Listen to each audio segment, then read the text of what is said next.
தேவன் நல்லவர். இப்போது தேவனுடைய நாம் செய்திக்குள்ளாக நாம் போகலாம். கர்த்தருடைய நாமம் மகிமைப்படட்டும். தேவன் நல்லவர். அன்பட்டீங்களா? நம்ம இப்போது தேவனுடைய செய்திக்குள்ளே போகலாம். தேவனுடைய வார்த்தைகளை நாம் கவனிப்போம். நாம் சரியாக 1 மணி நேரம் ஆராதனை செய்து இப்போது நாம் கர்த்தருடைய வார்த்தையிலே நாம் சொல்லுவோம். தேவனுடைய வார்த்தை நம்மளுக்கு உடலுக்கெல்லாம் ஆரோக்கியமும் உள்ளே வாழ்கிற மனுஷனுக்கு ஜீவனை கொடுக்கிறதா இருக்கு. தேவனுடைய வார்த்தை தான் இந்த உலகத்திலே தேவையானது ஒன்று. எடுப்படாத நல்ல பங்கு என்னவென்று சொன்னால் கர்த்தருடைய வார்த்தை. மரியாதை எடுப்படாத நல்ல பங்கை தெரிந்து கொண்டாள் என்று வேதம் சொல்லுகிறது. மார்த்தாளே நீ அநேக காரியங்களை குறித்து கவலைப்படுகிறார். அநேக காரியங்களை குறித்து மனுஷனுக்கு ஒரு காரியத்தினால கவலை வரல, ஏராளமான காரியங்களை மனுஷனுக்கு உண்டாகிறது. அநேக எண்ணங்களை எப்போது இதை செய்யணும், அதை செய்யணும், அதை பண்ணணும், இதை பண்ணணும் அப்படி சொல்லி எப்போதும் மனுஷனுடைய சிந்தையில ஓடிக்கொண்டே இருக்குது. ஆனா இதை பண்ணணும் அதை பண்ணணும்னு சொன்னீங்க, கர்த்தருக்கு முதலிடம் கொடுக்கணும்னு சொல்லி அப்படிப்பட்ட எண்ணம் யாருக்குமே வரலையேன்னு சொல்லி ஆண்டவர் அந்த இடத்துல கேட்கிறாரு. மார்த்தாளே நீ அநேக காரியங்களை குறித்து கவலைப்படுகிறாய், தேவையானது ஒன்று, அதை முதல்ல தெரிஞ்சுக்க, அதுக்கு முதலிடம் கொடுன்றார். தேவையானது ஒன்றே ஒன்று, எடுப்படாத நல்ல பங்கு. என் வார்த்தை முக்கியம் உனக்கு. என் வார்த்தையை நீ சார்ந்து கொண்டால் என் வார்த்தை உனக்கு என்ன கொடுக்கும் பார்த்தீங்கன்னா, என் ராஜ்யத்தின் நீதியை தேடும்போது இவைகள் எல்லாம் உனக்கு கூட கொடுக்கும். நீ ஊந்து அந்த வேலை செய்ய இந்த வேலை செய்யணும் சொல்லி நீ கஷ்டப்படுறதை காட்டிலும் உனக்கு நீ தேவையானதை நான் உனக்கு என்ன பண்ணுவேன், உதவி செய்வேன். என்ன தேடு முதல்ல பாருங்க. மார்த்தாளே அதாவது மார்த்தாளே 2 வாட்டி ஏன் சொல்றாரு பார்த்தீங்கன்னா, கவனி தேவையானது இதுதான்ன்றார் ஆண்டவர். அப்ப நான் உங்களுக்கு சொல்லுகிறேன், இந்த பூமியில நீங்கள் என்ன நீங்க ஓடி உழைத்தாலும் எதை பிரயாசப்பட்டு நீங்க செயல்படுத்தினாலும் நான் உங்களுக்கு சொல்லுகிறேன், முதல்ல யாருக்கு இடம் கொடுக்கணும்? கர்த்தருக்கு இடம் கொடுங்க. முதல்ல தேவனுக்கு இடம் கொடுங்க.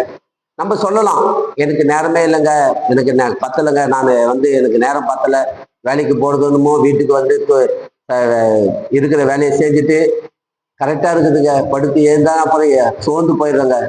இருக்கு, கண்டிப்பா மனுஷனுக்கு அதெல்லாம் வரதான் செய்யும், வரலன்னு சொல்ல. ஆனாலும் கர்த்தர் சொல்றாரு, எனக்கு நேரத்தை கொடுத்து பாருங்க. நீங்க முதல்ல எனக்கு கொடுக்க வேண்டியதை கொடுத்து பாருங்க. கர்த்தர் அதுக்கப்புறம் உங்களுக்கு எப்படி உங்களுக்கு இளைப்பாறுதலை தருகிறேன் என்று சொல்றாரு. இளைப்பாறுதல் தருகிறவர் அவர் தான். பாருங்க, நேரம் பத்தாத அளவுக்கு நமக்கு வேலைகள் இருக்கும், ஆனா கர்த்தரை தேடும் போது இளைப்பாறுதலை கொடுப்பார். எல்லா வேலையும் சுலபமா இருக்கும். நமக்கு கர்த்தர் வேண்டிய ஐடியாவை கொடுப்பார். அறிவையும் புத்தியும் ஞானத்தையும் கொடுத்து தேவன் நம்மை நடத்துவார். அதனால நீங்க என்ன பண்றீங்க? கர்த்தருக்கு முதலிடம் கொடுங்க. நம்ம எடுத்துக்கொள்ளுவோம் யோவானின் சுவிசேஷம் 16ஆம் அதிகாரம் 23ஆம் வசனம் 24ஆம் வசனத்தை நாம் வாசிப்போம். 23, 24 வாசிங்க. யோவானின் சுவிசேஷம் 16 16 16 23 24. அந்த நாளிலே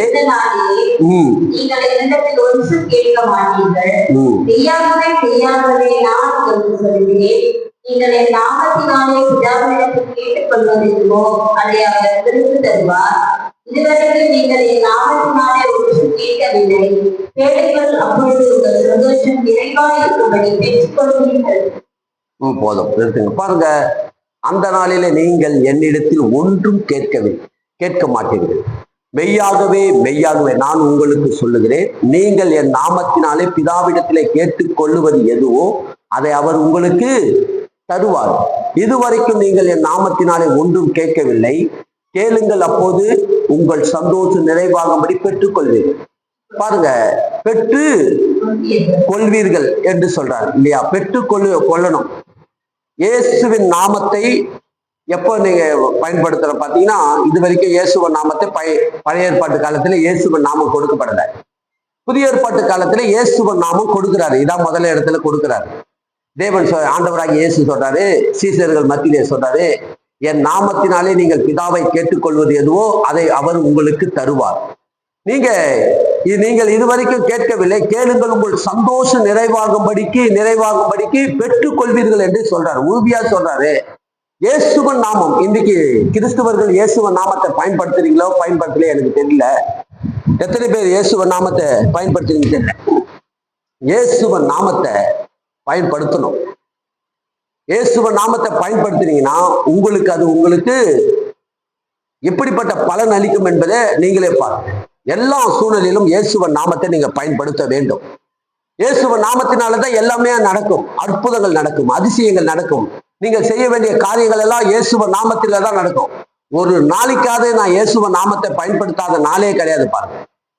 தினமும் இயேசுவ நாமத்தில நான் பயன்படுத்துவேன். எழுந்துக்கும் போது இயேசுவ நாமத்தில கர்த்தருக்கு ஸ்தோத்திரம். எந்த காரியமா இருந்தாலும், சாப்பிடும் போதும், உட்காரும் போது, எதை செய்யும் போதும் இயேசுவ நாமத்தை பயன்படுத்தி கொண்டே இருக்கிற பாருங்க. ஒரு நாள் என்னைக்கு இந்த இயேசுவ நாமத்தை பத்தி நான் தெரிஞ்சுக்கினேனோ அன்னில இருந்து இயேசுவ நாமத்தை நான் சொல்லாத நாளே கிடையாது பாருங்க. இயேசுவ நாமத்தை நான் எப்பொழுதும் சொல்லிக் கொண்டே இருப்பேன். நான் அதாவது சத்தமா சொல்லணும்னு அவசியம் கிடையாது. என் மனதளவுல சொல்லுவேன். கொஞ்சம் தேவைப்பட்டா கொஞ்சம் சத்தமா, யாருமே இல்லாத நேரத்தை அந்த நேரத்தில் சத்தமா நான் என்ன பண்ணுவேன், பயன்படுத்தி கொள்ளுவேன். எதையாவது காரியத்தை தொடங்கும் போது, பைக் எடுக்கும்போது இயேசுவ நாமத்துல நான் எடுப்பேன். இயேசுவ நாமத்துல நான் புறப்படுறேன்னு சொல்லுவேன். ஒரு நாள் கூட ஜெபம் பண்ணும்போது இயேசுவ நாமத்தை சொல்லாம ஜெபம் பண்ணவே மாட்டேன். ஏன்னு சொன்னா அந்த நாமத்துக்கு அவ்வளவு வல்லமை உண்டு. அந்த நாமத்தினாலதான் நம்ம எல்லாத்தையும் பெற்றுக்கொள்ளவே முடியும். அந்த நாமம் இல்லாம நீங்க எதையுமே என்ன பண்ண முடியாது. இந்த பூமியில எதுவுமே பெற்றுக்கொள்ள முடியாது. வானோர் பூதலத்தோர் பூமியின் கீழானுடைய எல்லா முழங்கால்களும் இயேசுவ நாமத்திலதான் முடங்கன்னு சொல்லிட்டாரு. அவ்வளவுதான். இயேசுவ நாமம் இல்லாம எதுவுமே நடக்கவே நடக்காது பாருங்க. அதனால நான் உங்களுக்கு சொல்றேன், கர்த்தர் இயேசுவ நாமத்தை, தேவன் தம்முடைய குமாரனாகிய இயேசுவை கொண்டு எல்லாவற்றையும் அவர் நாமத்தினாலே கேட்டாதான் நடக்கும். நாமம் என்று சொன்னா அவர் பேரு. நாமம் என்று சொன்னா என்னதுங்க? அவர் பேரு. இயேசு என்கிற பேரு. அந்த இயேசு என்கிற பேரை சொல்லி நீங்க சொன்னீங்கன்னா எல்லாமே என்ன நடக்கும்? அற்புதம் நடக்கும். யாராவது சொல்லுவாங்க தெரியுமா, என் பேரை சொல்லுப்பா, என் பேரை சொன்னா உனக்கு, நீ அந்த கடைக்கு போய் என் பேரை சொல்லு, என் பேரை சொன்னா உனக்கு என்ன பண்ணுவாங்க, கொஞ்சம் கம்மி பண்ணுவாங்க. நீங்க சொல்லி பாருங்களா, அவன் பேரை சொன்னாதான் கூட 100 ரூபாய் எக்ஸ்ட்ரா போடுவாங்க. சொல்லுவான். நம்ம சாதாரணமா போய் வாங்கினா கூட விலை கம்மியாக கேட்டு வாங்கிடலாம். நீங்க ஒரு கடைக்கு போயிட்டு ஒரு இடத்துல போயிட்டு நீங்க ரேட்டு பேசி வாங்கலாம். அதே அவங்க பேரை சொல்லி பாருங்க, கூட 100 ரூபாய் சேர்த்து. ஏன்னா அவனுக்கு 100 ரூபாய் கமிஷன் கொடுக்கணுமா. 1000 ரூபாய்க்கு 100 ரூபாய் கமிஷன். யாருக்கு? அவங்க ஒரு கடைகளை சூஸ் பண்ணி வச்சிருப்பாங்க. அந்த கடையில போய் வாங்க சொல்லுவாங்க. அந்த கடையில போய் என் பேரை சொல்லுங்க, உங்களுக்கு கம்மி பண்ணி தருவாங்க. பார்த்தா கூட 100 ரூபாய் சேர்த்து தான் இருக்கு. நிறைய பேர் பார்த்தீங்கன்னா மந்திரிங்க இருக்கிறாங்க, முதலமைச்சர்லாம் இருக்கிறாங்க. அவங்க பேரெல்லாம் சொன்னீங்கன்னா சில இடத்துல அவங்க பேர் சொல்லும் போது அந்த இடத்துல என்ன நடக்குது, செய்யாத வேலையெல்லாம் கூட செய்ய வைக்கிறாங்க. முதலமைச்சர் சொன்னாருங்க, முதலமைச்சர் என்ன பண்ணிருக்கிறாரு, அவர் சொன்னாரு, செய்ய சொன்னார், செய்ய சொன்னா செய்வாங்க, அங்க நடக்கும். முதலமைச்சர் பேரு சொன்னா நடக்கும், அந்த வேலை நடக்கும். நடக்காத வேலை நடக்கும். நடக்குமா நடக்காதா? கண்டிப்பா நடக்கும். முதலமைச்சர் வேலை அந்த பகுதிக்கு ஒரு மந்திரிமார்களை நியமிச்சு வச்சிருப்பாங்க, ஒரு மினிஸ்டரை வச்சிருப்பாங்க. இந்த பகுதிக்கு இவர் தான் மினிஸ்டர், இவர் தான் எம்எல்ஏ சொன்னான்னா அந்த அந்த பகுதியில அந்த தொகுதியில எம்எல்ஏக்கு தான் உரிமை இருக்கும். எம்எல்ஏ சொன்னா நடக்கும், கவுன்சிலர் சொன்னா நடக்கும் இல்லையா? வார்டு நம்பர் இருக்கிறாங்க, வார்டு நம்பர் மூலமா நடக்கும். தலைவர் சொன்னாங்கன்னா தலைவர் மூலமா. ஏன்னா அவங்க பேரை அதிகாரம் இருக்குது, அந்த பேரோடு சேர்ந்து அதிகாரம் இருக்குது. ஆனா இவர் பேரை சொன்னா எல்லாம் உலகம் முழுவதும் இவர் நாமத்தை சொன்னா அற்புதம் நடக்கும். நீங்க நம்ம தமிழ்நாட்டு முதலமைச்சர் இருக்கிறார் மு க ஸ்டாலின், அவர் எங்க வரைக்கும் செல்லும் பார்த்தீங்கன்னா தமிழ்நாட்டுல மட்டும்தான் அவர் பேர் செல்லும். அவர் பேரை சொன்னா தமிழ்நாட்டுல பயன்படுத்தலாம். போயிட்டு குஜராத்ல போயிட்டு மு க ஸ்டாலின் சொன்னாரு, மு க ஸ்டாலினுடைய அதிகாரம்லாம் இங்க செல்லாதுப்பா, அதை தமிழ்நாட்டுல வச்சுக்கோ. குஜராத் முதலமைச்சர் தமிழ்நாட்டுல ஆதிக்கம் செலுத்த முடியாது இல்லையா? அந்தந்த ஆந்திரா முதலமைச்சர் தமிழ்நாட்டுல என்ன பண்ண முடியாது, சட்ட திட்டங்களை போட முடியாது. கேரளா முதலமைச்சர் என்ன பண்ண முடியாது, தமிழ்நாட்டுல சட்ட திட்டங்களை போட முடியாது. தமிழ்நாட்டு முதலமைச்சர் போய் கேரளாக்கு போக முடியாது, அங்க போய் சட்ட திட்டங்களை போட்டு அதிகாரத்தை செலுத்த முடியாது. ஆனா நான் உங்களுக்கு சொல்லுகிறேன், இயேசுவின் நாமம் உலகம் முழுவதும் வானோர் பூதலத்தோர் பூமியின் கீழானுடைய, அதாவது நல்லா கவனிங்க, வானோர் என்று சொன்னா தேவ தூதர்களுக்கும் மத்தியிலும், அப்புறம் பூலோகத்தார் என்று சொன்னால் பூமியில வாழ்கிறவர்கள், அப்புறம் பூமி கீழே உள்ளவர்கள், நரகத்திலே போயிட்டு இயேசுவ நாமத்தை சொன்னாலும் முடங்கும். விசுவாசிக்கிறீங்களா? எத்தனை பேர் விசுவாசிக்கிறீங்க? இயேசுவ நாமத்தை நீங்க சொன்னீங்கன்னா கண்டிப்பாக அற்புதங்கள் நடக்கும், அதிசயங்கள் நடக்கும். இயேசுவ நாமத்திலே நான் புறப்பட்டு போகிறேன், ஒன்று கூட எனக்கு விரோதமாய் உருவாக்கப்படுகிற எந்த ஆயுதமும் வாய்க்காமல் போகட்டும் என்று சொல்லி இயேசுவ நாமத்தை சொல்லி நீங்க போனீங்கன்னா கண்டிப்பாக நான் உங்களுக்கு சொல்லுகிறேன், அந்த இடத்துல நீங்க இயேசுவ நாமத்தை பயன்படுத்தும் போது கண்டிப்பாக அந்த நாமத்தின் நிமித்தம் உங்களுக்கு தீமைகள் ஒன்றும் நடவாதபடிக்கு கர்த்தருடைய நாமத்திலே தேவன் தம்முடைய தூதர்களை அனுப்பி பாதம் கல்லில் இடராதபடிக்கு உங்களை ஏந்தி கொண்டு போவார்கள், நடத்தி கொண்டு போவார்கள். இது சத்தியம். கர்த்தர் அப்படிப்பட்ட ஒரு அதிகாரத்தை தம்முடைய குமாரனாகிய இயேசுவுக்கு கொடுத்துட்டார் பாருங்க. என்ன நடந்தது பாத்தீங்கன்னா, முதல்ல இயேசுவ நாமத்தை ஒரு இடத்துல பத்தர் பயன்படுத்துறாரு. முதல்ல இயேசுவ நாமம், இயேசு மரித்து உயிரோடு எழுந்து வந்து அவன் நாமத்தை முதல்ல ஒருத்தர் பயன்படுத்துறாரு. யார் பயன்படுத்துறது பாத்தீங்கன்னா, பேதுரு யோவானும் முதல்ல இயேசுவ நாமத்தை பயன்படுத்தினாங்க. அதான் முதல்ல பயன்படுத்துறாங்க. ஃபர்ஸ்ட் ஸ்டார்டிங் அதான்.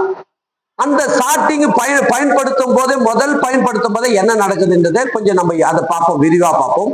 அப்போஸ்தலர் நடபடிகள் புத்தகம் 3ஆம் அதிகாரத்தை எடுத்துக்கொள்ளுங்க. அங்க ஒரு முதல்ல இயேசு நாமத்தை பயன்படுத்துறாங்க. எப்படி பயன்படுத்துறாங்கன்னு கொஞ்சம் பாருங்களாம். அவங்க பயன்படுத்தும் போது அங்க என்ன நடக்குதுன்றதை கொஞ்சம் படிங்க. 3ஆம் அதிகாரம் 1ஆம் வசனத்திலிருந்து படிமா. அப்போஸ்தலர் நடபடிகள் 3:1. படிங்க.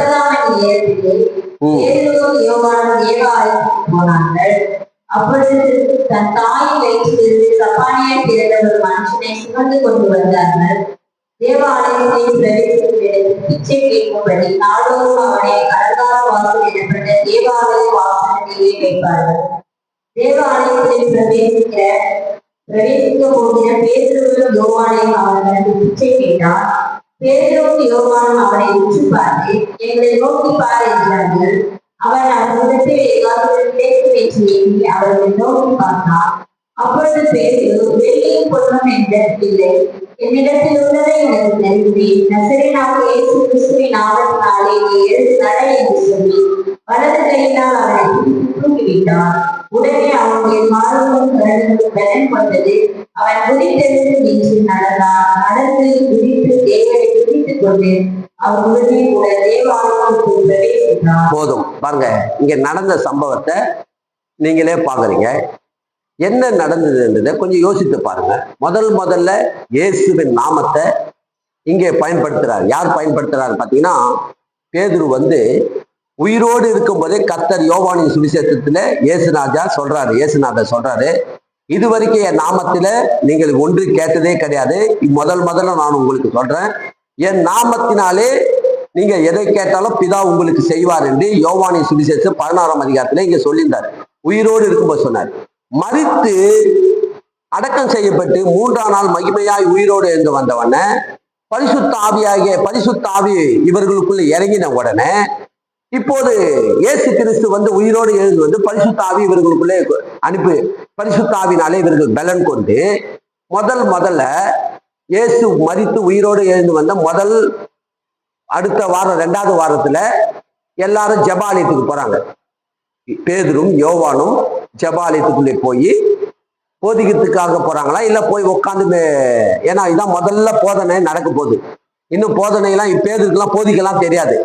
இது வரைக்கும் எங்கேயுமே போதித்தது கிடையாது பேதுரு. ஏன்னா இவருக்குள்ள அந்த இது கிடையாது. ஏன்னா படிப்பறிவு இல்லாதவர் பேதுரு. யோவானும் பேதுரும் படிப்பறிவு இல்லாதவங்க. இவங்க போதிக்கிறவங்க அல்ல. இவங்க 2 பேரும் ஜெபாலயத்துக்குள்ள உள்ள போறாங்க. போகும்போது அப்போது ஒருவன் வந்து தினமும் வந்து அந்த ஆலயத்துக்கு அநேகர் வருவாங்க இல்லையா. இன்னைக்கு பாத்தீங்கன்னா நிறைய இடத்துல பாத்தீங்கன்னா எங்க பிச்சைக்காரங்க நிறைய உட்காந்தீங்கன்னா கோயிலுக்கு எல்லாரும் கோயிலுக்கு வருவாங்க, கோயிலுக்கு கூட்டமா வருவாங்க. அந்த இடத்துல உட்காந்தா நமக்கு ஏராளமான வருமானம் கிடைக்கும் சொல்லி அநேகர் பிச்சை எடுக்கிறவங்களாம் வந்து கோயில்ல தான் வந்து உட்காருவாங்க. கோயில்ல எங்க உட்காருவாங்கன்னா மெயின் வாசல் அண்டையில வந்து உட்காந்துப்பாங்க. கோயிலுக்கு போகும்போது போடுறாங்களோ இல்லை வரும்போது கண்டிப்பாக போடுவாங்க. இங்க என்ன நடந்ததுன்னா, ஜெப வேலையாக 9ஆம் மணி நேரத்துல பேதுரு யோவானும் தேவாலயத்துக்கு போனார்களாம். போகும்போது அப்பொழுது தன் தாயின் வயிற்றிலே இருந்து சப்பானியாய் பிறந்த ஒரு மனுஷனை சுமந்து கொண்டு வந்தார்களாம். வந்து தேவாலயத்திலே பிரவேசிக்கிறவர்கள் இடத்திலே பிச்சை கேட்கும்படி நாடோறும் அவனை அலங்கார வாசல் எண்ணப்பட்ட தேவாலய வாசல் அண்டையிலே வைப்பார்கள். கவனிக்கிறீங்களா? அலங்கார வாசல், மெயின் வாசல், தலைவாசல் அண்டையில உட்கார வைப்பாங்க. தினமும் தூக்கின்னு வருவாங்களாம். தூக்கின்னு வந்து அங்கே வைப்பார்கள். தேவாலயத்திலே பிரவேசிக்க போகிற பேதுருவை யோவானி அவன் முதல்ல உட்கார்ந்த உடனே தூக்கின்னு வந்து வச்சு உட்கார வைக்கிறாங்க. உட்கார வச்ச உடனே பேதுருவி யோவானி அவன் என்ன பண்ணனா, அவன் கண்டு பிச்சை கேட்டானா, ஐயா ஏதாவது எனக்கு இருந்தா போடுங்கய்யா, முதல் நீங்க தான் என் கண்ணில் பட்டிருக்கிறீங்க. வந்து இன்னைக்கு உட்கார்ந்த உடனே நீங்களும் யோவான் அவர்களும் பேதுரு அவர்களும் போறாங்க ஆலயத்துக்குள்ள. நீங்க தான் முதல்ல எனக்கு ஏதாவது கொடுக்கணும் அப்படி சொல்லி கேட்டுக்கிறான், பிச்சை கேட்டுக்கிறான். அப்ப கேட்கும்போது தேவாலயத்துல கேட்கும்போது பேதுரு யோவான் அவனை உற்று பார்த்து எங்களை நோக்கி பாரு என்றார்கள். அவன் என்ன நினைக்கிறான், நோக்கி பார்க்கறான், உற்று பார்க்கறான். இவங்க ரெண்டு பேரும் பார்க்கறது இல்லாத இவரு என்ன பண்றாங்க, பிச்சைக்காரனும் உற்று பார்க்கறான். ரெண்டு பேரும் உற்று பார்க்கும்போது பேதுரு சொல்றாரு, எப்பா என்கிட்ட ஒரு காசும் கிடையாது. என்ன கிடையாது? காசு இருக்குதோ இல்லையோ தெரியல, பொண்ணும் கிடையாது, வெள்ளியும் கிடையாது, ஒண்ணுமே கிடையாது.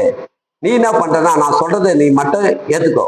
நீ விசுவாசித்தனா உனக்கு ஏன் நீ தினமும் பிச்சை எடுத்துட்டு இருக்கிற, இங்க வந்து தினமும் பிச்சை எடுக்காத அடிப்பு உனக்கு நல்ல ஒரு பெரிய காரியத்தை நாங்க செய்ய போறோம்.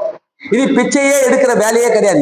இன்னையோடு நீ பிச்சை எடுக்கிற எண்ணத்தை விட்டுடு, உனக்கு ஒரு பெரிய காரியத்தை செய்ய போறோம். அவன் என்ன நினைச்சுக்கிறான், என்னடா இவங்க ஏதோ சொல்றாங்களே பாருங்க, கவனிக்கிறீங்களா? ஏன்னா நடக்க போறது அவங்களுக்கு இவனுக்கு தெரியாது. ஆனா பேதுரு யோவானை நல்லா அறிந்து கொண்டாங்க. இன்றைக்கு நம்ம என்ன பண்ணலாம், இயேசுவின் நாமத்தை சொல்லி இவனுடைய கைகளும் கால்களும் பலன் வெல்ல வேண்டும். இவன் முடக்கப்பட்ட இந்த கால்களும் கைகளும் பலன் கொண்டு இவன் எழுத நடக்க வைக்க வேணும். நம்ம இயேசுவின் நாமத்தை சொல்லி அற்புதம் செய்யணும் சொல்லி ரெண்டு பேரும் தீர்மானம் பண்ணிட்டாங்க. எங்க கிட்ட வெள்ளியும் கிடையாது, பொண்ணும் கிடையாது, இன்னியோடு நீ என்ன பண்ண, பிச்சையை எடுக்க போறதில்ல, உனக்கு ஒரு காரியத்தை செய்ய போறன்னு சொல்லி சொல்றாங்க. அவர்கள் இடத்துல ஏதாவது கிடைக்கும் என்று எண்ணி அவர்களை நோக்கி பார்த்து, அப்போது பேதுரு வெள்ளியும் பொண்ணும் என்னிடத்தில் இல்லை, என்னிடத்தில் உள்ளதை உனக்கு தருகிறேன். அவர்கிட்ட என்ன இருக்குதான், என்கிட்ட ஒண்ணும் இல்லை, என்னிடத்துல இயேசுவன் நாமத்தை நான் இதுவரைக்கும் பயன்படுத்தல, இன்னைக்கு நான் முதல்ல இயேசுவன் நாமத்தை பயன்படுத்த போறேன். என் தேவன் சொன்னாரு, என் ஆண்டவராகிய இயேசு எங்களுக்கு சொல்லியிருக்கிறாரு, என் நாமத்தினாலே எதை கேட்டாலும் தருவேன் என்று சொல்லியிருக்கிறாரு. இன்றைக்கு முதல்ல இயேசுவன் நாமத்தை உனக்கு தான் நான் பயன்படுத்துவேன். இதுதான் முதல் நடக்குது. இதுவரைக்கும் யாருமே பயன்படுத்தல இயேசுவன் நாமத்தை. முதல்ல எந்த இடத்துல இயேசுவன் நாமம் வெளிப்படுதுன்னு பாத்தீங்கன்னா இந்த இடத்துல முதல்ல வெளிப்படுது, வேற எங்கேயும் வெளிப்படல. அப்போஸ்தலர் நடவடிக்கைகள் புத்தகம் 3ஆம் அதிகாரம் 1ஆம் வசனத்துலதான் இந்த அதிகாரத்துலதான் என்ன நடக்குது, பேதுரு யோவானின் மூலமா தான் முதல்ல இயேசுவன் நாமத்தை அற்புதத்தினாலே அங்க அடையாளத்தை காட்டுறாங்க. பாருங்க, இயேசுவன் நாமத்துக்கு என்ன அற்புதம் நடக்கும், என்ன அடையாளம் நடக்குன்றதை காட்டுறாங்க. இவர்கள் எல்லாரும் என்னிடத்தில் ஒன்றுமில்லை, என்னிடத்தில் ஒன்றுமில்லை, என்னிடத்தில் உள்ளதை உனக்கு தருகிறேன். அவர்கிட்ட என்ன இருக்குதுன்னு சொல்றாரு பாத்தியா, இயேசுவன் நாமம் இருக்குது. அப்ப நீங்களும் என்ன பண்ணனா, உங்களிடத்துல இயேசுவன் நாமம் எப்போதும் ஆயத்தமா இருக்கணும். எத்தனை பேர் கவனிக்கிறீங்களா?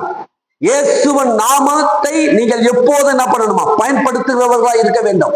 இவர் சொல்றாரு, இன்றைக்கு நான் என்னிடத்தில் உள்ளதை உனக்கு தான் தரப்போறேன், இயேசுவன் நாமத்திலே உனக்கு ஒரு அற்புதங்களை செய்ய போறேன் என்று சொல்லி இவர் சொல்றாரு. பாருங்க, என்னிடத்தில் உள்ளதை நான் உனக்கு தருகிறேன் என்று சொல்லி, நசரேயனாகிய இயேசு கிறிஸ்துவின் நாமத்தினாலே நீ எழுந்து நட என்று சொல்லி வலது கையினால் அவனை பிடித்து தூக்கிவிட்டான். உடனே அவனுடைய கால்களும் கரடுகளும் பலன் கொண்டது. அவன் குதித்து எழுந்து நின்று நடந்து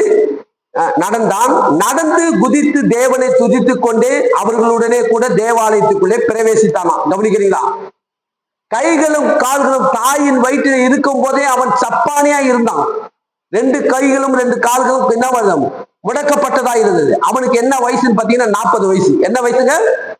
40 வயசு உள்ள அந்த பிச்சைக்காரன் 40 வருஷமா தன் தாயின் வயிற்றில் பிறந்த நாள் முதல் கொண்டு அவன் கைகளும் கால்களும் சப்பானியா இருந்தது. பேதுரு யோவானும் சொல்றாங்க, நசரேயனாகிய இயேசு கிறிஸ்து நாமத்தினாலே நீ எழுந்து நட என்று சொல்றாங்க. முதல் அற்புதம்.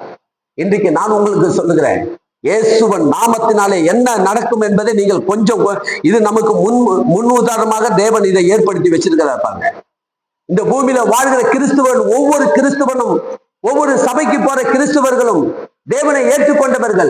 நீங்கள் யாருக்குள்ள வாழுகிறீங்க, எப்படிப்பட்டவர்களுக்குள்ள வாழுறீங்க, எப்படிப்பட்ட நாமத்தை நீங்கள் தரித்து இருக்கிறீங்க, அதை நீங்கள் உணர்ந்து கொள்ள வேண்டும். நசரேயனாகிய இயேசு கிறிஸ்து நாமத்தினாலே நீங்கள் என்ன சொல்றீங்களோ அது நடக்கும். பாருங்க, உண்மையாகவே நான் சொல்றேன், என்னுடைய வாழ்க்கையில நான் பாத்தீங்கன்னா ஒரு 2-3 பேர் என் இடத்துல பிசாசு பிடிச்சவங்க வந்திருந்தாங்க. பாருங்க, என் மகளுக்கு அப்படிதான் ஒரு ராத்திரி நேரத்துல என் மகளை அலகழித்து கொண்டு பாருங்க, பயங்கரமா அதுக்குள்ள இருக்கிற ஆவி ஆவேசமாக என் மகள் அப்படியே பயங்கரமா அலறாங்க. அல்லது அப்படியே ஒரு கூக்குரல் போட்டு ஒரு இந்த பாஷையை பேசுறாங்க. அது பிசாசுடைய பாஷையை ஒண்ணுமே புரியல பாருங்க. என்ன பாஷைன்னே புரியல. அது பேசும்போதே நான் உணர்ந்து கொண்டேன். யோகோ பொல்லாதாவி இந்த மகளுக்குள்ள இறங்கி இருக்குது. உடனே என்ன பண்ணேன்? இயேசுவின் நாமத்தினாலே சாத்தானே உனக்கு நான் கட்டளை இருக்கிறேன். ஒரு சத்தம் உன் வாயிலிருந்து வரக்கூடாது. இப்போது நீ அடங்கு. உன் வாயை நான் கட்டுறேன். இயேசுவின் நாமத்திலே கட்டுறேன். பேசக்கூடாது. இப்போது இந்த உடன்படிக்கை மகளை விட்டு நீ ஓடிப்போ. சொன்ன பாருங்க. நான் போக மாட்டேன். நான் இங்கதான் இருப்பேன். நீ உனக்கு என்ன வேலை இருக்குது? நசரனாகிய இயேசு கிறிஸ்து நாமத்துல உனக்கு கட்டளை இருக்கிற, வெளியே போன்ற. இப்படியே சொல்றேன், வெளியே போயிடு அப்படி சொல்றேன். நான் என்னமோ எனக்குள்ள என்னமோ ஏதோ ஒரு பயங்கரமான சக்தி இல்ல பாருங்க. நான் நல்லா அறிந்து கொண்டேன். இயேசுவ நாமத்தை சொன்ன அற்புதம் நடக்கும். பேதுரு யோவானும் இயேசுவ நாமத்தை பயன்படுத்தினாங்க. அவங்க சொல்லும் போது அற்புதம் நடந்தது, அதிசயம் நடந்தது. அந்த 40 வருஷமாய் சப்பானியா இருந்த மனுஷன் எழுந்து நடந்தான். அவன் குதித்தான். அவனை தேவனை துதித்துக் கொண்டு தேவ ஆலயத்துக்குள்ளே போனதை நான் உணர்ந்தேன். என் கர்த்தருடைய இயேசுவின் நாமத்தில் அற்புதம் நடக்கும் என்பதை அறிந்து அந்த பொல்லாதாவி என் மகளை பிடித்திருக்கும் போது அதை நான் என்ன பண்ண, ஐயோ நான் என்ன பண்ணுவேன், எங்க ஓடுவேன், யார்கிட்ட போவேன், என்ன பண்றது, இந்த மகளை இப்படி அலகழித்துக் கொண்டு இருக்கிறது ஆவி, நான் எங்க போவேன்? அதெல்லாம் ஒண்ணும் பதட்டமும் படல, கவலையும் படல. என்னால முடியும். ஏன்னு சொன்னா இயேசுவன் நாமம் எனக்குள் இருக்கிறது நான் அறிந்து கொண்டு இயேசுவன் நாமத்தை சொன்ன இமைப்பொழுதே போயிடுச்சு பாருங்க. உண்மையிலே போயிடுச்சு. இது சத்தியம், என் கண்ணு முன்னாடி நடந்தது. அங்க ஒரு சகோதரிக்கு அதே தான், கலைவாணி என்கிற ஒரு சகோதரிக்கு அதே தான். அந்த சகோதரி அதே தான் அவதிப்பட்டு கொண்டது, வயிற்று வலி தாங்க முடியல. ஐயோ ஊந்து பெறல்றாங்க. எனக்கு போன் பண்ணாங்க, கூப்பிட்டாங்க, போனேன். வேற ஒண்ணும் பண்ணல. கர்த்தருடைய நாமத்தை சொன்னேன். இயேசுவின் நாமத்தில் அது உள்ள வரும்போதே உள்ள வராத நிச்சயம் என்ன, உள்ள வராதீங்க, உள்ள வராதே, வெளியே போன்னு சொல்லிட்டு பாருங்க. நான் உள்ள போனேன். இயேசுவின் நாமத்தை உன் வாயை நான் கட்டுறேன். அவ்வளவுதான், கட்டிட்டு பாருங்க. ஒரு வார்த்தை பேசல.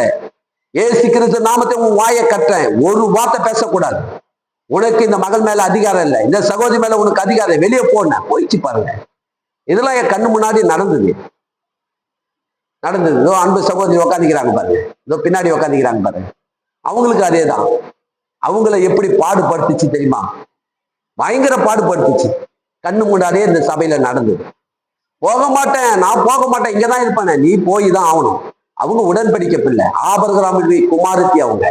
அவர்கள் மேல உனக்கு அதிகாரம் கிடையாது. இயேசுவ நாமத்துல உனக்கு கட்டளை போன போயிடுச்சு பாருங்க. சொன்னேன், அம்மா இனி நீ இடம் கொடுக்காத, இடம் கொடுத்தா உள்ள வந்துருவோம். இயேசு கிறிஸ்து நாமத்துல உனக்கு நான் கட்டளை இருந்தேன், வெளியே போனேன். போயிடுச்சு பாருங்க. விடுதலை ஆயிட்டாங்க. பரிபூர்ணமான விடுதலையை பெற்றுக்கொண்டாங்க. என்ன வேதனைப்பட்டாங்க தெரியுமா? நைட்டும் பகலும் படாத பாடுபட்டாங்க அவங்க. அந்த பொல்லாதாவி அவர்களை பயங்கர பலவீனப்படுத்தி அவங்கள சாப்பிட கூடாத பலவீனமா ஆயிட்டாங்க. ஆனா கர்த்தருடைய இயேசுவின் நாமத்தை சொன்ன சுகம் நடந்தது, அற்புதம் நடந்தது. எப்படி நடந்தது? நான் உணர்ந்து கொண்டேன். இந்த நாமத்திற்கு வல்லமை உண்டு. வானோர் முதலத்தோர் பூமியின் கீழானுடைய எல்லா முழங்கால்களும் முடங்கும் என்று இந்த நாமம் எழுதப்பட்டிருக்கிறது. பிசாசுகள் கண்டிப்பாக என்ன பண்ணும்? நடுநடுங்கும். பாவங்கள் முடங்கும், தரித்திரங்கள் முடங்கும், வியாதிகள் முடங்கும். இயேசுவின் நாமத்தை நீங்க சொன்னால் அற்புதம் நடக்கும். பாருங்க, இவனுக்கு அப்படிதான் நடந்தது பாருங்க. இயேசுவின் நாமத்தை சொல்லும் போது அற்புதம் நடக்குது பாருங்க. இவன் குதித்து நின்று நடந்து தேவனை துதித்து கொண்டு அவர்களுடனே கூட தேவாலயத்துக்கு போனான். அங்க என்ன நடந்து பாத்தீங்கன்னா, அவன் நடக்கிறதையும் தேவனை துதிக்கிறதையும் ஜனங்கள் எல்லோரும் கண்டு தேவாலயத்தின் அலங்கார வாசல் அண்டையிலே பிச்சை கேட்க உட்கார்ந்திருந்தவன் இவன் தான் என்று அறிந்து அவனுக்கு சம்பவித்ததை மிகவும் ஆச்சரியப்பட்டார்கள். எல்லாரும் ஆச்சரியப்படுறாங்க. தேவாலயத்துல இருக்கிற எல்லாரும், அங்க சுத்தி பத்தில இருக்கிறவங்க எல்லாம் பாக்குறாங்க. பார்த்து, என்னப்பா ஏம்பா இந்த பிச்சைக்காரன் எழுந்து நடக்கிறான், குதிக்கிறான், ஓடுறான், ஓடிடுறான், எப்படி இவனுக்கு நடந்தது? இப்படிப்பட்ட காரியம் எப்படி இவனுக்கு நடந்தது என்று சொல்லி எல்லாரும் ஆச்சரியப்பட்டு கேட்கிறாங்க. பிரமித்து போனார்கள். எப்படி நடந்தது? இது சாத்தியம் இல்லையே. இவன் கையும் காலம், இவன் சப்பானியாச்சே, நடக்கவே முடியாது. இவன் ஒரு ஆள் தூக்கின்னு போனோம். இவன் நடக்கிறான், ஓடுறான், ஓடிடுறான் என்று சொல்லி அந்த தேவாலயத்தில் வருகிறவங்க எல்லாம் ஆச்சரியப்பட்டு இவனுக்கு கேட்கிறாங்களாம். பாருங்க, கேட்கும் போது என்ன நடக்குது பாருங்க. 11ஆம் வசனத்தை படிமா. 11 படிங்க.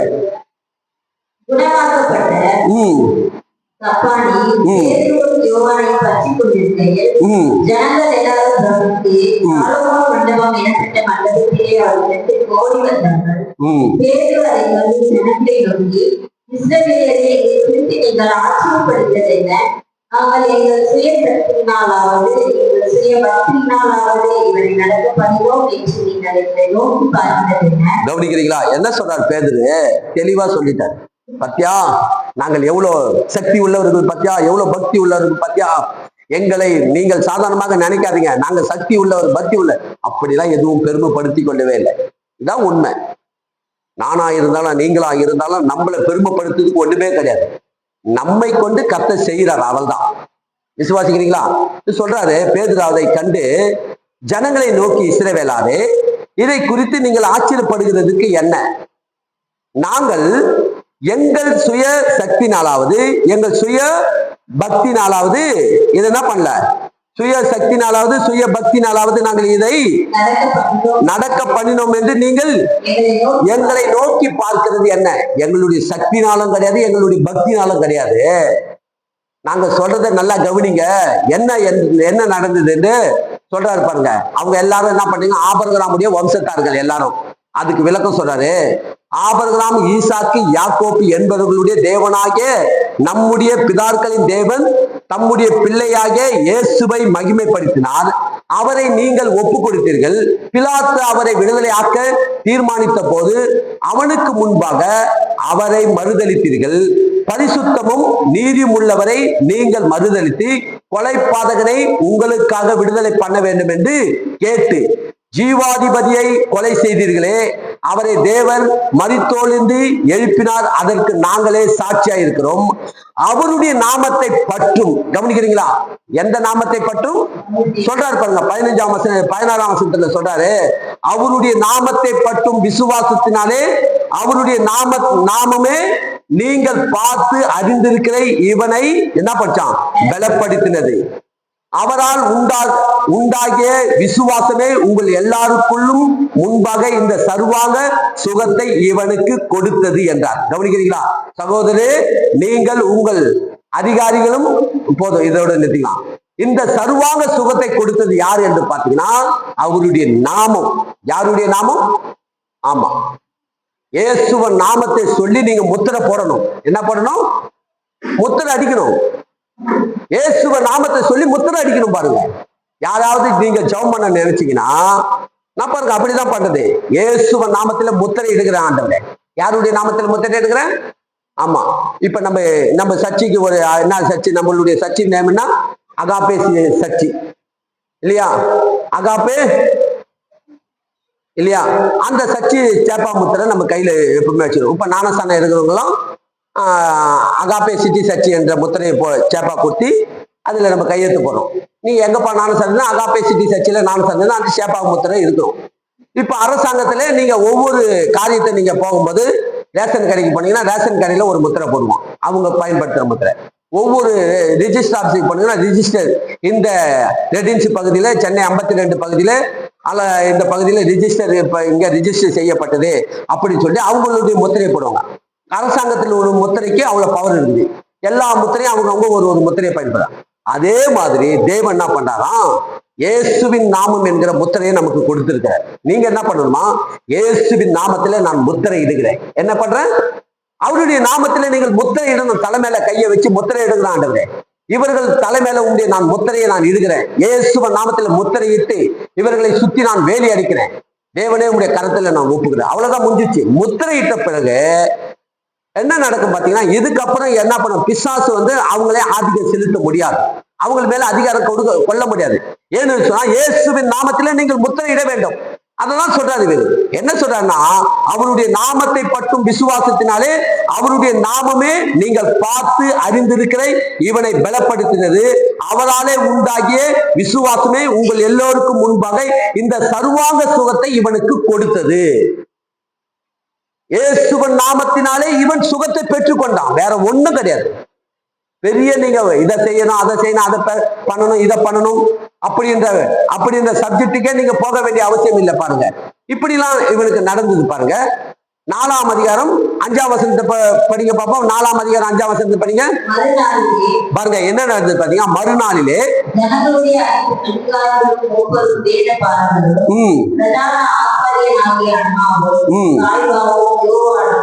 அலெக்சாந்தர் பிரதான ஆசாரிய குடும்பத்தார் யாரும் எருசலேமிலே கூட்டம் கூடி அவர்களை நடுவே நிறுத்தி, நீங்கள் எந்த வல்லமையினாலே எந்த நாமத்தினாலே இருக்கிறீர்கள் என்று கேட்டார்கள்.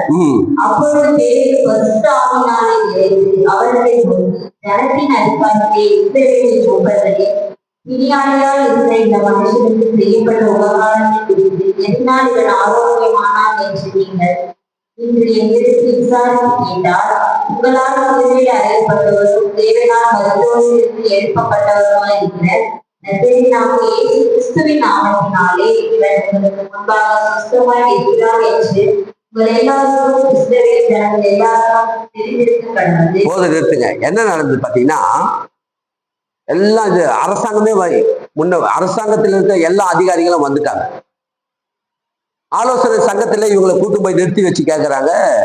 அரசாங்கத்தில் இருக்க அதிகாரிகள் எல்லாம், அண்ணா, காய்பா, ஆசாரியர்கள், அரசாங்க தலைவர்கள் எல்லாரும் வந்துட்டு பேதுருவை நின்று கேட்கிறாங்க, என்ன நாமத்தினாலே இவனை நீங்க சுகமாக்குனீங்கன்னு சொல்லி கேட்கும் போது, உங்க கையினாலே நீங்க தானே சிலுவையில அரைச்சிங்க, உங்க கையினாலே நீங்கள் எல்லோரும் ஒன்று கூடி சிலுவையில அறைந்தீர்களே, அந்த இயேசு கிறிஸ்துவின் நாமத்தினாலே தான் நாங்கள் இவனை குணமாக்கினோம். அவர் உயிரோடு எழுந்து வந்துட்டாரு. அவர் மரித்து 3ஆம் நாள் அவர் அடக்கம் செய்யப்பட்டு 3ஆம் நாள் மகிமையா உயிரோடு எழுந்து வந்து எங்கள் மேல பரிசுத்த ஆவியாக தேற்றிடவாளன் எங்களுக்குள்ள உண்டாகி, இன்றைக்கு நாங்கள் இயேசு கிறிஸ்து நாமத்தினாலே நாங்கள் அநேக அற்புதங்களை செய்கிறோம்னா அது எல்லாம் எப்படி வந்ததுன்னா, நீங்கள் உங்க கையினாலே கல்வாரி சிலுவையிலே அடித்து கொன்னீங்களே, அந்த இயேசு கிறிஸ்து நாமத்தினாலதான் நாங்கள் இந்த அற்புதத்தை செய்தோம் என்று சொல்லி அரசாங்கத்துக்கு முன்பாக இவங்க எல்லாரும் தைரியமா சொல்றாங்க. அரசாங்கத்துக்கு முன்பாக சொல்லும் போது அவர் சொல்றாரு, பேதுரு சொல்றாரு, வீடு கட்டுகிறவர்களாகிய உங்களாலே அற்புதமாய் எண்ணப்பட்ட அவரே மூளைக்கு தலைக்கல்லுன்றாரு. என்ன சொல்றாரு? அவரே தலைக்கு மூளைக்கல்லு. நீங்க எது ஆகாதுன்னு சொல்லி நீங்க ஒதுக்குனீங்களோ, அந்த ஆகாத கல்லாகிய அவர் தான் எல்லாவற்றுக்கும் தலைக்கு மூளைக்கல்லா இருக்கிறாரு. அவரை எல்லாமல் ஒரு அற்புதமும் நடக்காது அப்படின்னு சொல்லி சொல்றாரு பாருங்க. அவரால அன்றி வேற ஒருவராலும் 12ஆம் வசனத்தை படிமா, எல்லாரும் கவனிக்க, அவரால அன்றி வேற ஒருவராலும் ஆமா ரட்சிப்பே இல்லை. ரட்சிப்பு என்று ஒண்ணு இருக்குதுன்னா அவரால அன்றி வேற ஒருவராலும் ரட்சிப்பு இல்லை. அப்புறம்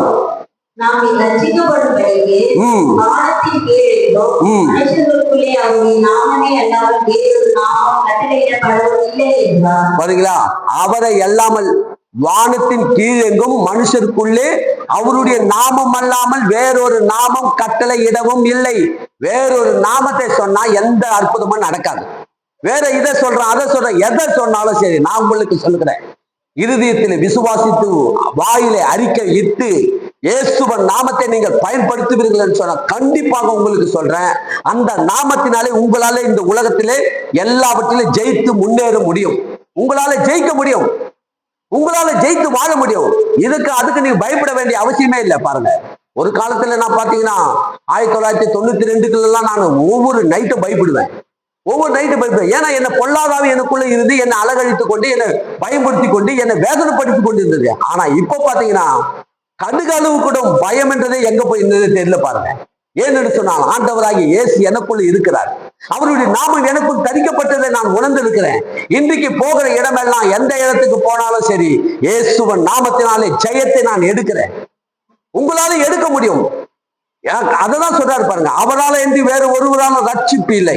நாம் ரட்சிக்கப்படும்படிக்கு வானத்தின் கீழெங்கும் மனுஷருக்குள்ளே அவருடைய நாமம் அல்லாமல் வேறொரு நாமம் கட்டளை இடப்படவும் இல்லை என்றார். பேதுரு யோவானும் பேசுகிற தைரியத்தை அவர்கள் கண்டு அவர்கள் என்ன பண்ணாங்களா, படிப்பு கவனிக்கிறீங்களா, என்ன இல்லையா அவங்களுக்கு படிப்பறிவு அறியாதவர்கள் என்றும் பேதமை உள்ளவர்கள் என்றும் அறிந்தபடினால் ஆச்சரியப்பட்டு அவர்கள் இயேசுடனே கூட இருந்தார்கள் என்று அறிந்து கொண்டார்கள். கவனிக்கிறீங்களா? இதுக்கு படிப்பறிவுலாம் வேணும்ன்றது அவசியம் இல்லைங்க. என் சபை மக்களே, நான் உங்களுக்கு சொல்றேன், ஐயோ நான் படிக்கலைங்க, அந்த அளவுக்கு நான் டிகிரி வாங்கலைங்க, அந்த அளவுக்கு நான் ஒன்றும் படிக்கலைங்க. இல்லைங்க, பேதுரு யோவானும் படிப்பறிவு அறியாதவர்கள், பேதமை உள்ளவர்கள், இயேசுவின் நாமத்துக்கு முதலிடம் கொடுத்தவர்கள். இயேசுவின் நாமத்தினாலே எங்களால இந்த உலகத்தை ஜெயிக்க முடியும் என்று தேவனால் பிறந்த நாங்கள் இந்த உலகத்தை ஜெயிப்போம். ஏனென்று சொன்னால் இயேசுவின் நாமம் எங்களுக்குள் இருக்கிறது. இயேசுவின் நாமத்தை தேவன் எங்களுக்கு கொடுத்திருக்கிறார். அதனால நாங்கள் இந்த உலகத்தை ஜெயிப்போம் என்று ஆச்சரியப்பட்டார்களாம் எல்லாரும். பேதமை உள்ளவர்கள், பேதைகள் இவங்க. யாரையாவது நின்று பேசுறதுக்கு கூட என்ன பண்ணுவாங்க? வெக்கப்படுறவங்க. வெக்கப்படுற இவங்க வெக்கம் இல்லாமல் பேச துணிந்தார்கள். என்ன காரணம் என்று சொன்னா, கர்த்தர் இவர்களுக்குள்ளே இருந்து தேவன் அவர் நாமத்தை பயன்படுத்த சொல்றார். கவனிக்கிறீங்களா? என்ன நடந்தது பாத்தீங்கன்னா, 17ஆம் வசனத்தை படிமா. அதிலே 17:17 ஆகிலும் இது அதிகமாய் ஜனத்துக்குள்ளே பரவாதபடிக்கு இது முதல் ஒருவரும் இந்த நாமத்தை குறித்து பேசக்கூடாது என்று அவர்கள் உறுதியாய் பயன்படுத்த வேண்டும் என்று சொல்லிக் கொண்டு அவர்களை அழைத்து இயேசுவின் நாமத்தை குறித்து எவ்வளவு பேசவும் போதிக்கவும் கூடாது என்று அவர்கள் கட்டளையிட்டார்கள். பேதுருவும் யோவானும் அவர்களுக்கு பிரதித்திரமாக, தேவனுக்கு செவி கொடுத்ததை பார்த்து உங்களுக்கு செவி கொடுத்தது தேவனுக்கு முன்பாக நியாயமாய் இருக்குமோ என்று நீங்களே விசாரித்து பாருங்கள். நாங்கள் கண்டறிந்து கேட்டவற்றை கேட்காமல் இருக்கக்கூடாது என்றார்கள். நடந்த சங்கதிகளை குறித்து எல்லாரும் தேவனை மகிமைப்படுத்தினபடியால் ஜனங்களுக்கு பயந்து அவர்களை நம்பிக்க பதிலுக்கு காணாமல் அவர்களை பயன்படுத்தி விட்டார்கள். பாருங்க என்ன சொல்லி அனுப்புறாங்க. அரசாங்கத்துல இருந்து சொல்றாங்க, நீங்க என்ன பண்ணீங்களோ ஏது பண்ணீங்களோ ஆகமத்துல இயேசுவ நாமத்தை எவ்வளவனும் பேசக்கூடவும் பேசவும் போதிக்கவும் கூடாது என்று அவர்களுக்கு கட்டளையிட்டார்களாம். பேசக்கூடாது. நீங்க என்ன பண்ணீங்களோ இதோட இயேசுவ நாமத்தை விட்டுங்க. என்ன பண்ணணும்?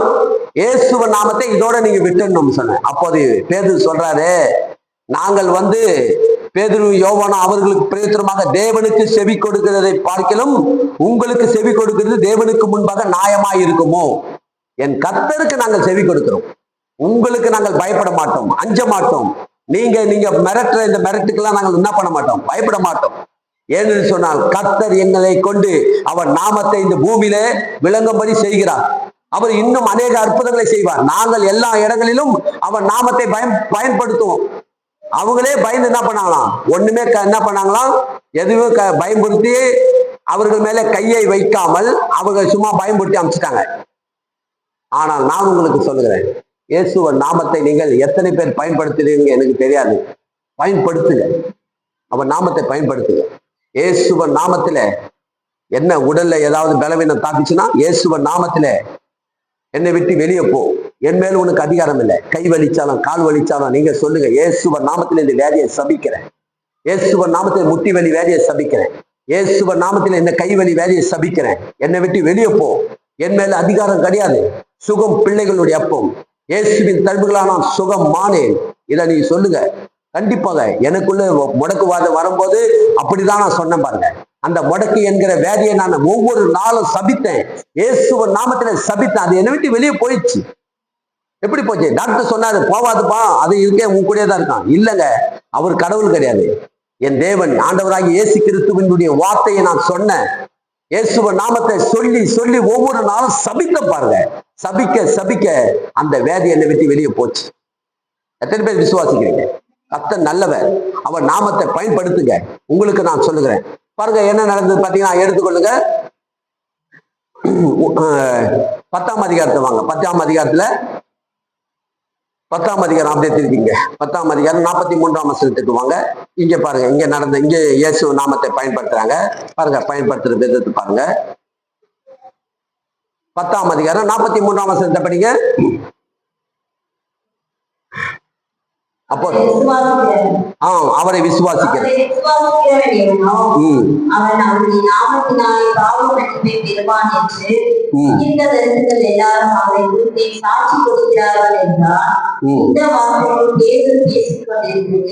வசனத்தை கேட்டவர்கள் யாவரும் பரிசுத்த ஆவியானவரை அவர்கள் தன்னை வாழ்க்கையை பேசுவதை தேவனை புகழ்கிறது.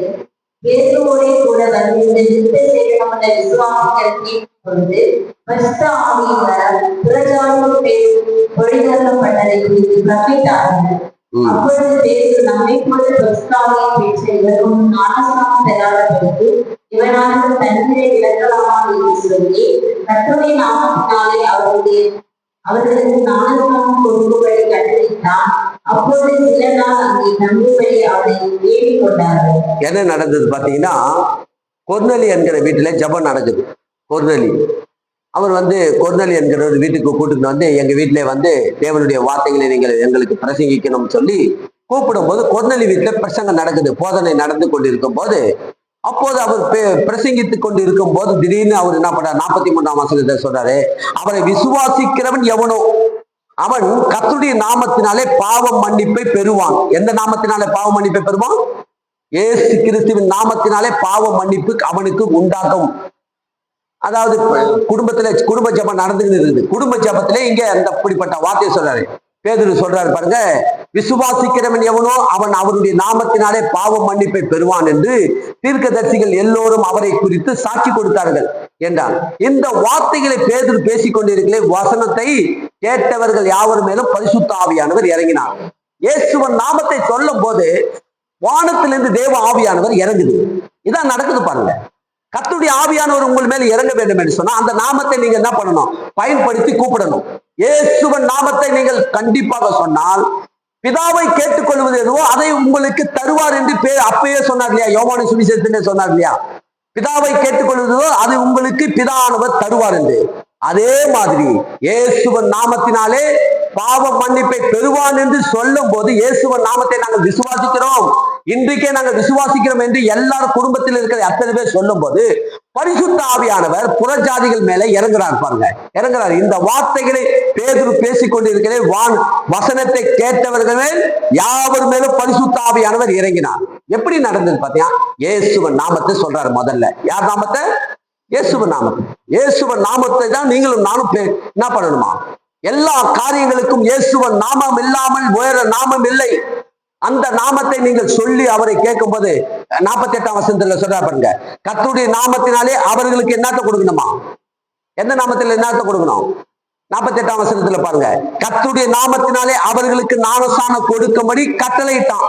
ஆமா, ஞானஸ்நானம் கொடுக்கும்போது பிதா குமாரன் பரிசுத்த ஆவியின் நாமத்தினாலே இயேசு கிறிஸ்து நாமத்தினாலே இந்த பிள்ளைக்கு நான் ஞானஸ்நானம் கொடுக்கிறேன். கவனிக்கிறீங்களா?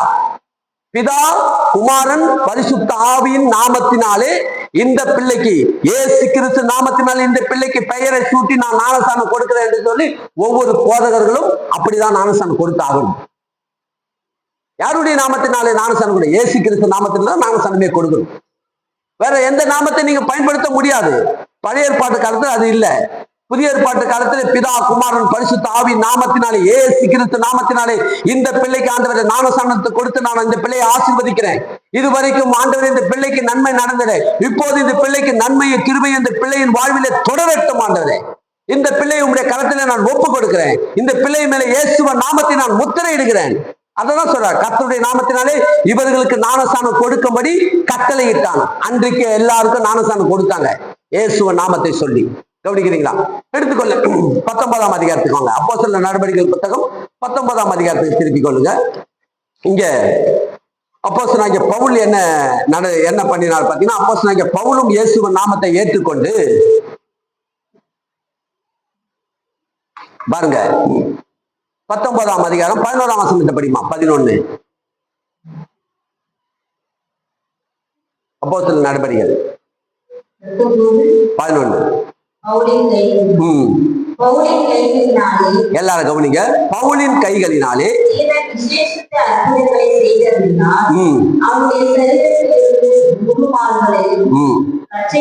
கொண்டு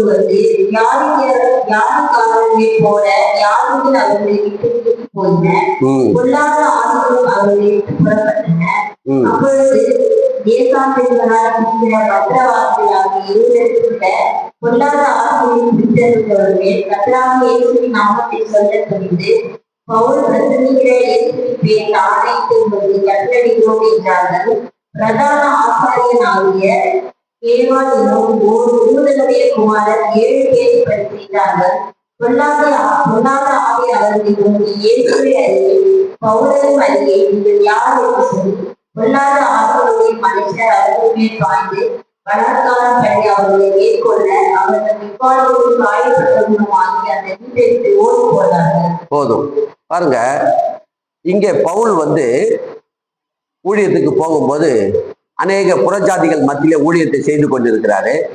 ஊழியம் செய்து கொண்டிருக்கும் போது பவுலின் கைகளினாலே தேவன் விசேஷித்த அற்புதங்கள் செய்கிறார். என்ன செய்யறார் பார்த்தீங்கன்னா, அவருடைய சரீரத்தின் மேல இருக்கிற தவுள், டவுலு, அப்புறம் கச்சிப்பு பாருங்க, அதை தான் போட்டுக்குது பாருங்க. என்ன போட்டுக்குது பார்த்தீங்கன்னா, அவருடைய சரீரத்தில் உருமால்களையும் கச்சைகளையும், கச்சைகள் என்ன கைக்குட்டை புரியுதுங்களா, டவுல் போட்டுது, தோல் மேல டவுல் போட்டுது, ஊழியத்துக்கு போறாரு.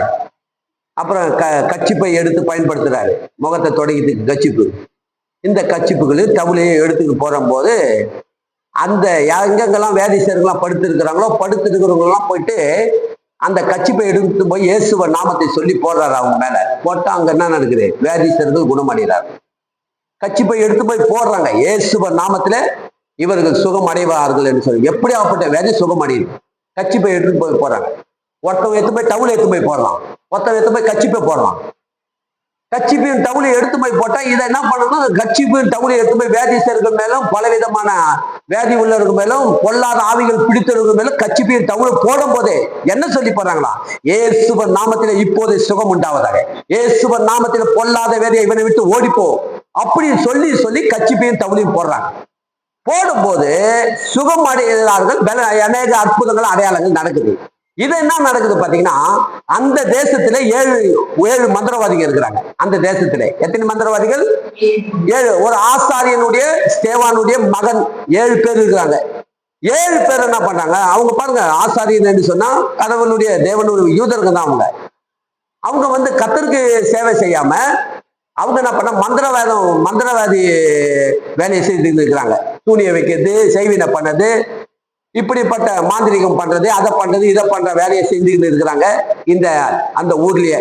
அவங்க என்ன பண்றாங்க, ஓ இயேசுவ நாமத்தை சொன்னா போதும், நம்ம வெண்ணும் பண்ண வேணாம், இயேசுவ நாமத்தை சொன்னாலே இங்க அற்புதம் நடக்குது. இவங்க வேற எதுவும் பண்ணல, இதையும் அதையும் எதுவும் எந்த ஒரு என்ன பண்ணல, இதையும் அதையும் தேவையில்லாத இவங்க வித்தையை எதுவும் காட்டல, இயேசுவ நாமத்தை சொல்லி சொல்லிதான் இவங்க செய்யறாங்க. சொல்லி இந்த 7 பேர்களும் என்ன பண்றாங்க, அதை பார்த்து கண்ணால பார்த்து அறிந்து இவங்களும் போயிட்டு, இந்த 7 பேர்களும் போயிட்டு இயேசுவ நாமத்தை சொல்லி பொல்லாத ஆவிகளை போய் என்ன பண்றாங்க, மிரட்டுறாங்க. அப்போது நடக்கிற காரியங்க பாருங்க, நான் படிக்கிறேன் பாருங்க. அப்போது தேசாந்தரிகளாய் திரிகிற மந்திரவாதிகளாக 13ஆம் வசனம் படிக்கிறேன் பாருங்க. மந்திரவாதிகளாக யூதரில் சிலர் பொல்லாத ஆவிகள் பிடித்திருந்தவர்கள் மேல் கர்த்தராகிய இயேசுவின் நாமத்தை சொல்ல துணிந்து பவுல் பிரசங்கிக்கிற இயேசுவின் பேரில் ஆணையிட்டு உங்களுக்கு கட்டளையிடுகிறோம் என்றார்கள். கவனிக்கிறீங்களா, பவுல் எப்படி இயேசுவின் நாமத்தை சொல்றாரு, அதே போல நாங்களும் இயேசுவின் நாமத்தை சொல்றோம். கர்த்தர் அந்த அளவுக்கு ஒண்ணு அவரு அறியாதவரா, அவரு யாரு விசுவாசத்தோட சொல்றாங்க, யாரு விசுவாசம் இல்லாம சொல்றாங்க, யாரு கர்த்தர் சொல்றாரு இலவசமாய் பெற்றீங்க இலவசமாய் கொடுங்க. இவங்க இலவசமா கொடுக்கிறவங்க இல்ல, பணத்துக்காக இவங்க வியாபாரம் பண்றவங்க இல்ல. பணத்துக்காக இயேசுவ நாமத்தை ஒருவன் எடுத்து பயன்படுத்தணும்னா அந்த இடத்துல ஒன்றும் பலிக்காது, ஒன்றும் செல்லுபடி ஆகாது. இவங்க பண்ற காரியம் எப்படிப்பட்டதா இருக்குன்னா, பிசாசுகளை வைத்து இவங்க என்ன பண்ண வித்த காட்டுறவங்க இல்ல. இவங்க என்ன பண்ணாங்க, இயேசுவ நாமத்தை சொன்னா நடக்கணும் இல்ல. பாருங்க, இயேசுவ நாமத்தை சொல்றதுக்கு தகுதி வேணும். யார் சொன்னாலும் நடக்கும், எப்படி சொன்னாலும் நடக்கும் இல்ல. பாருங்க, இருதயத்தில் விசுவாசிக்கிறவனாலதான் நடக்கும். உங்க இருதயத்தில் விசுவாசித்து இயேசுதான் என் தெய்வம், இயேசுதான் என் ரட்சகர், அவர்தான் எங்கள் இதய தெய்வம் என்று சொல்லி யாரெல்லாம் இருதயத்தில் விசுவாசித்து உண்மையாய் நீங்க இயேசுவ நாமத்தை பயன்படுத்துகிறோ அப்போதுதான் பரிசுத்த ஆவியாகிய தேற்றிரவாளன் உங்களை கொண்டு அற்புதம் செய்வார். இது தானா நடக்காது. அசுத்தாவியை தோட்டம்னா பரிசுத்தாவி வரணும். அந்த இடத்துல பரிசுத்தாவியாகிய தேற்றிரவாளன் வந்தாதான் அற்புதம் நடக்கும். அப்ப அற்புதம் நடக்கணும்னா நீங்க என்ன பண்ணணும், இருதயத்தில் விசுவாசித்து இயேசுவ நாமத்தை பயன்படுத்தினாதான் அங்க நடக்கும். ஆனா இவங்க என்ன பண்ணாங்க பாத்தீங்கன்னா, வியாபாரம் செய்கிறவங்க, இவங்க மந்திரவாதிங்க என்ன சொன்னாங்க, இயேசுவின் பேரில் ஆணையிட்டு உங்களுக்கு கட்டளையிடுகிறோம் என்று சொன்னார்களாம். என்ன நடந்ததாம், பிரதான ஆசாரியனாகிய ஸ்கேவா என்னும் ஒரு யூதனுடைய குமாரன் 7 பேர் இப்படி செய்தாங்க. யார் இவன், பிரதான ஆசாரியர். இவன் ஏதோ ஒரு தேவனுடைய ஊழியக்காரர் இருக்குது. இவங்க எல்லாம் மந்திரவாதி வேலை செய்யறாங்க. 7 பிள்ளைங்களும் என்ன வேலையை செய்யறாங்க பாத்தீங்கன்னா, இப்படிப்பட்ட வேலையை செய்யும் போது பொல்லாத ஆவி அவர்களை நோக்கி இயேசுவையே அறிவோம், பவுலையும் அறிவேன், நீங்கள் யார் என்று சொல்லி. கவனிக்கிறீங்களா, பொல்லாத ஆவிக்கு தெரியும் நீங்க உங்கள் மேல தேவனுடைய அபிஷேகம் இருக்குதா, தேவ பரிசுத்த ஆவியாகிய தேற்றிரவாளன் உங்க கூட இருக்கிறார். பொல்லாத ஆவிக்கு நல்லாவே தெரியும். கவனிக்கிறீங்களா? தேவனுடைய அபிஷேகம் பெற்றவர்களா இல்லையா என்பது பொல்லாதாவிக்கு தெரியும். பொல்லாதாவி பேசுது பாருங்க. இயேசுவையும் தெரியும். இயேசு யாரு? தேவனுடைய ஒரே பேரான குமாரன் என்பது தெரியும். பவுலை தெரியும். பவுல் மேல அபிஷேகம் பெற்றிருக்கிற அந்த பவுலையும் தெரியும். பரிசுத்த ஆவியானவர் அவர் கூட இருக்கிறதே எங்களுக்கு தெரியும். ஆனா நீங்க யாரு? அந்த 7 பேரையும் அந்த பொல்லாதாவி கேக்குது. நீங்க யாரு? நீங்க மந்திரவாதி கூட்டத்தாருங்க, நீங்க செய்வினை கூட்டத்தாரு, மாந்திரிகம் வைக்கிறவங்க, சூனியம் வைக்கிறவங்க, நீங்க என்ன துரத்துறதுக்கு உங்களுக்கு என்ன அதிகாரம் இருக்குன்னு சொல்லி அந்த பொல்லாதாவிக்கு என்ன படிச்சான்? பொல்லாதாவி அவர்களை நோக்கி இயேசுவையும் அறிவேன், பவுலையும் அறிவேன், நீங்கள் யார் என்று சொல்லி பொல்லாத ஆவியுடைய மனுஷன் மேல் என்ன பண்ணான்? அவர்கள் மேல் பாய்ந்து பலாத்காரம் பண்ணி அவர்களை மேற்கொள்ள அவர்கள் நிர்வாணிகளும் காயப்பட்டவர்களுமாகிய அந்த வீட்டை விட்டு ஓடினார்கள். கவனிக்கிறீங்களா? பலவந்தம் படிச்சான். பலவந்தமாய் கற்பழித்தார்கள் என்று சொல்லுவாங்க இல்லையா? ஒரு பெண்ணை பலவந்தமாய் கற்பழித்தார்கள். பலவந்தமாய் அவர்கள் கற்பழிக்கிற மாதிரி அவங்களை நிர்மாணமாக்கிச்சு. 7 பேரையும் பொல்லாதவங்க என்ன படிச்சான்? பலவந்தமாய் அவர்களை நிர்வாணமாக்கி தெரு நடு ரோட்லயே அவர்களை எல்லாரையும் என்ன பண்ணிச்ச? நிர்வாணமா ஆக்கி அவர்களை ஓட விட்டு தான் வீட்டை விட்டே ஓடுற அளவுக்கு பண்ணிச்சான் பாருங்க. எல்லாரும் ஊரை விட்டே ஓடுற அளவுக்கு ஆக்கிச்சு. இயேசுவையும் தெரியும், பவுலையும் தெரியும். பயப்படாதீங்க. கர்த்தர் உங்களோடு அபிஷேகம் பண்ணியிருக்கிறார். உங்களை பரிசுத்த ஆவியாகிய தேற்றிரவாளர். நீங்கள் இயேசுவ நாமத்தை சொல்லும் போது பரிசுத்த ஆவியாகிய தேற்றிரவாளர் அப்போது இறங்குவார். அங்கே அற்புதம் நடக்கும். நீங்க எப்படி அவர் நாமத்தை பயன்படுத்துறீங்க என்பது அவருக்கு நல்லாவே தெரியும். அதனால இதனால யார் சொன்னாலும் நடக்கும். அதுக்குதான் இதையும் எழுதி வச்சுட்டார் ஆண்டவர். யார் சொன்னாலும் நடக்கும்ன்றது வேற. யாரெல்லாம் இறுதியத்தில் விசுவாசிக்க அதை தான் சொல்றாரு. விசுவாசிக்கிறவனுக்கு ஞானஸ்நானம் கொடுங்க, அவனுக்கு என்ன பண்ணுங்க? இயேசுவ நாமத்தை அவன் பயன்படுத்தட்டும் என்று சொல்லி பேதுரு சொல்றாரு. அப்ப விசுவாசம் உள்ளவர்களுக்கு தான் அற்புதம் நடக்கும். நீங்க விசுவாசத்தோடு இயேசுவ நாமத்தை பயன்படுத்துங்க. கண்டிப்பாக கர்த்தர் அற்புதங்களை செய்வார், அதிசயங்களை செய்வார். உங்க குடும்ப பிள்ளைகள் மேல கையை வைத்து ஜெபம் பண்ணுங்க. எப்படியாப்பட்ட வேதியா இருந்தாலும் ஜரமா இருந்தாலும் இயேசுவ நாமத்தை சொன்னால் கண்டிப்பா அந்த வேதி வெளியே போயிடும் பாருங்க. சொன்னால் சொன்னபடி ஆகும். கடைசி வசனத்தை மட்டும் படிப்போம். பிலிப்பியர் 2ஆம் அதிகாரம் 10ஆம் வசனத்தை படிமா. பிலிப்பியர் 2:10 படிங்க. கடைசி வசனம் 2:10-11 2 வசனம். அது மட்டும் படிங்க, முடிச்சிடலாம்.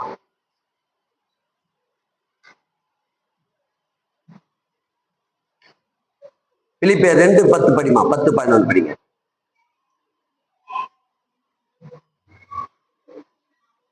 படிங்க. இயேசுவின் நாமத்தினாலே வானோர் பூதலத்தோர் பூமியின் கீழானோருடைய முழங்கால் யாவும் முழங்கப்பெறும். பிதாவாகிய தேவனுக்கு மகிமையாக இயேசு கிறிஸ்து கர்த்தர் என்று நாமம் யாவும் அறிக்கைப்படப்பெறும். எல்லா நாமத்திற்கும் மேலான நாமத்தை அவருக்கு தந்தருளினார். போதும் பாருங்க. இங்கே அருமையாக அப்போஸ்தலனாகிய பவுல் அங்க நடபடிகள் புத்தகத்துல நடந்தது.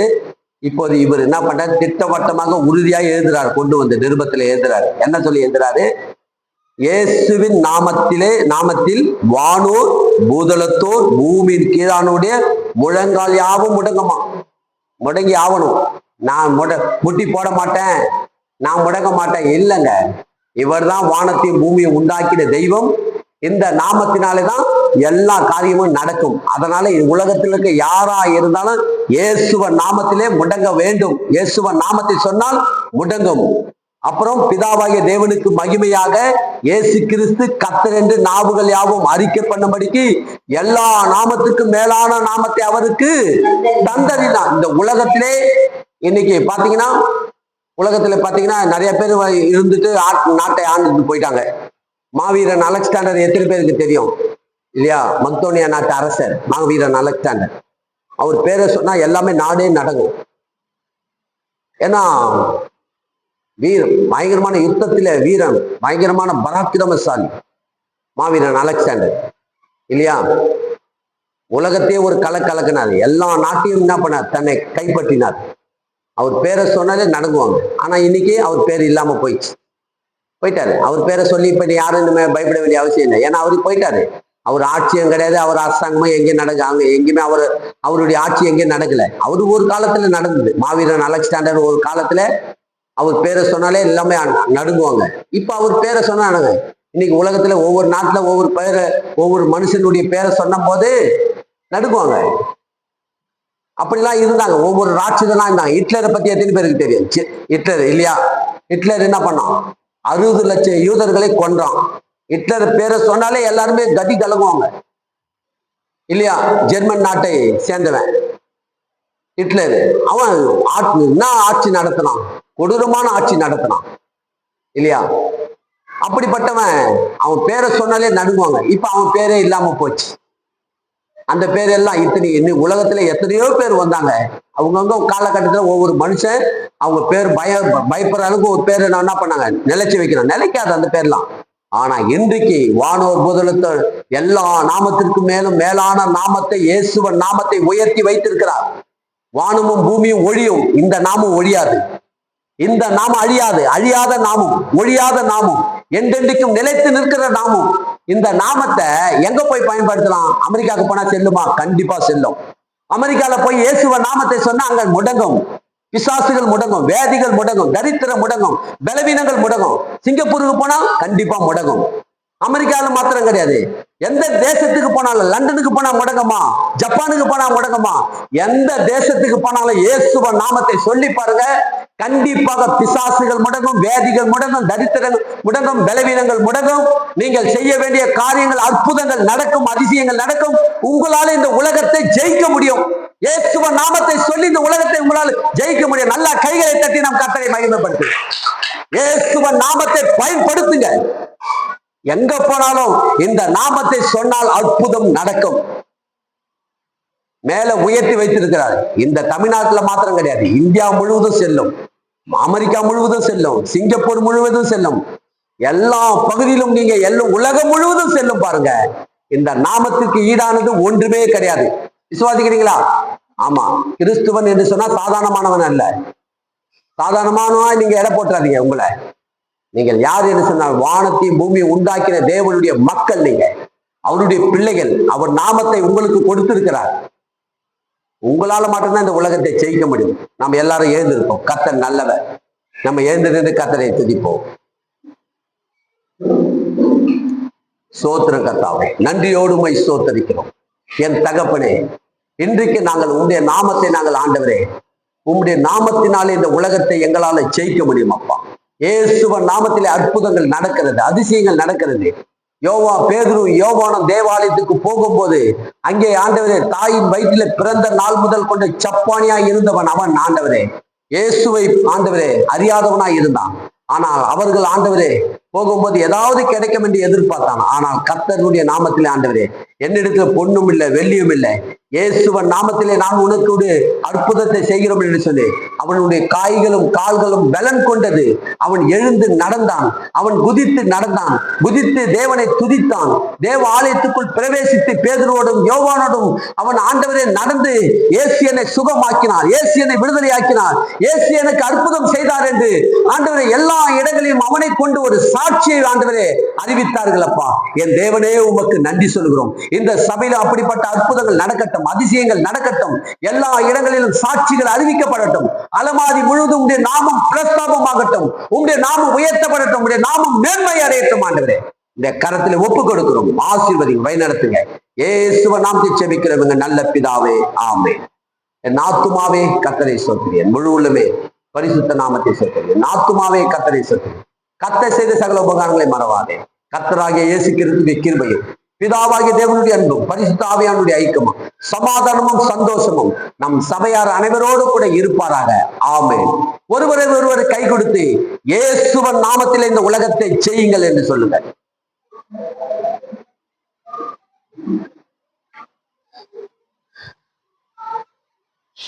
எல்லாத்தையும் பண்ணு.